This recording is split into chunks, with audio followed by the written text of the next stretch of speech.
In this video, I'm going to talk about Vaporware and how it's the bleeding asshole of the gaming industry and all the disappointments it leads to when it comes to game releases and how the gamer ends up getting fucked by this shit.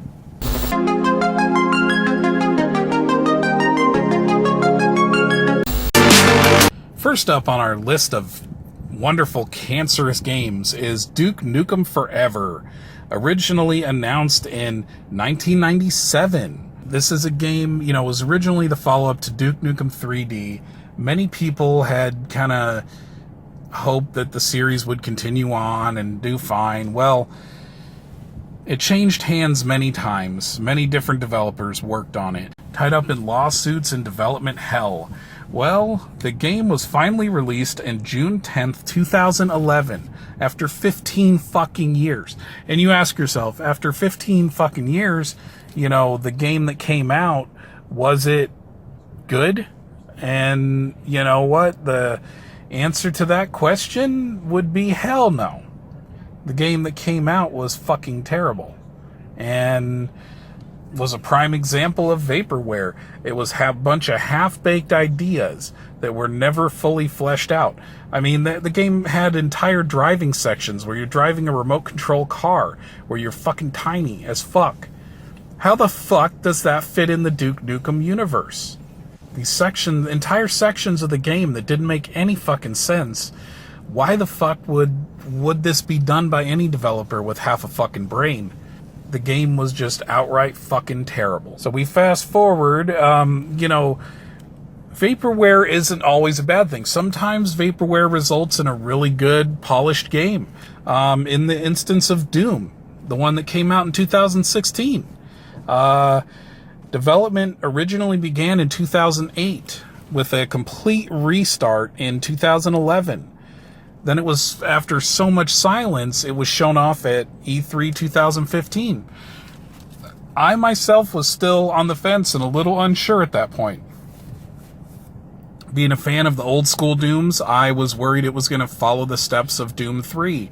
And what came out was a game that mixed the best of the originals. The game is fucking excellent.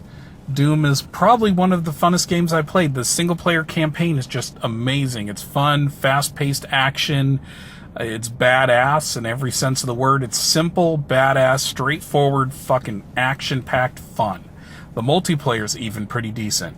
And this is a prime example of a game that was in development for a long time, coming out and actually, as far as I'm concerned, meeting expectations. So, now, next up on our list is The Last Guardian, originally announced in 2007 when development began by Gen Design. This is a game that had a very interesting premise. I mean, you have a little boy and his pet guardian friend thing, which is like a griffin fucking, dog thing that follows him around and helps him solve puzzles, environmental puzzles in the world.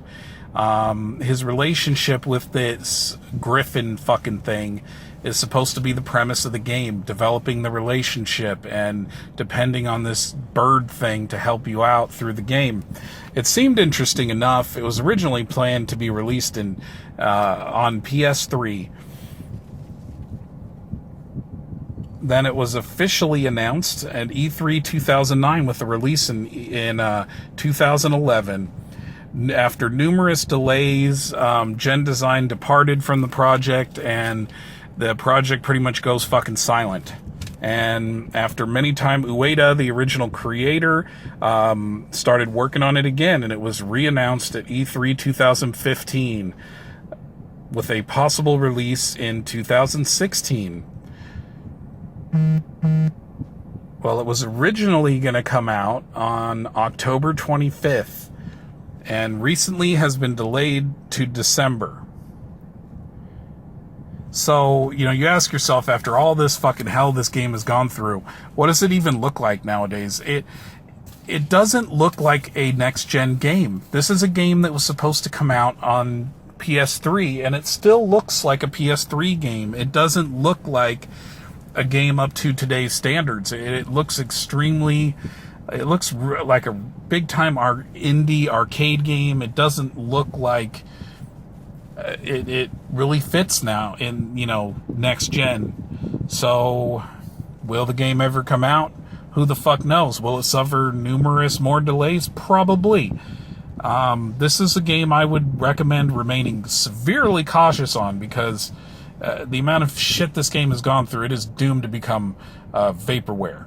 So keep an eye on this game, but I would read reviews and look at gameplay before I ever purchase it, if it ever does come out. Next on our list is a little game from Rockstar that was announced July 2007 called Agent. It was supposed to be a PlayStation exclusive.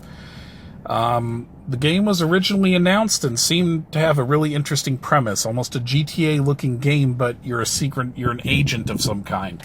Screenshots found their way onto the internet from one of the artists supposedly working on the game.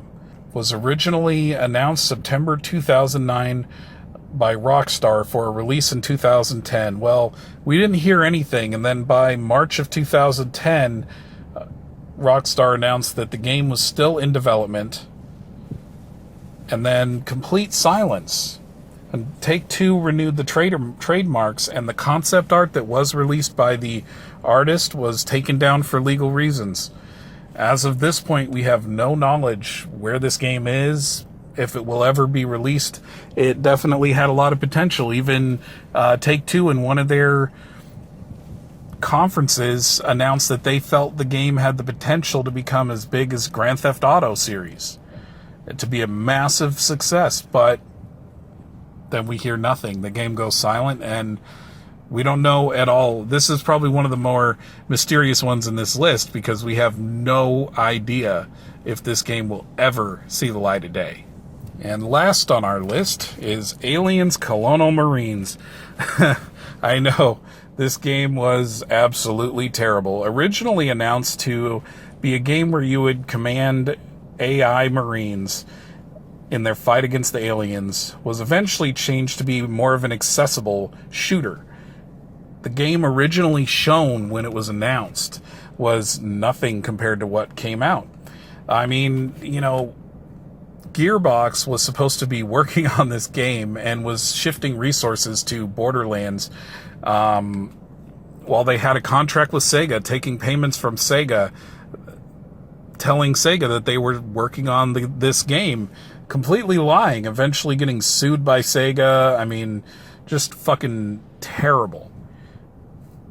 And the game, you ask, it was originally announced in 2006, was released in 2013. The game had numerous issues after receiving numerous negative reviews. It had bugs, bad AI, low quality graphics, looking completely downgraded from the original video that was shown for the game. This game is now regarded as one of the worst games ever made, and holding up to that name very well. This game was absolutely fucking garbage. It was a bag of dicks. Okay, this game was terrible.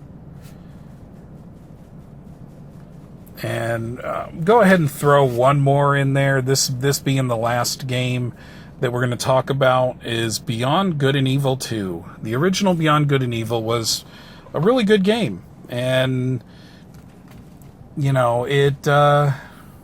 it was a fun game. Then 2 was announced shortly after, and 2008 was originally announced, Beyond Good and Evil 2. Michael Ansel claimed development would take a long time because he was trying different development practices, using smaller teams to increase the amount of artistic freedom in the development of the game.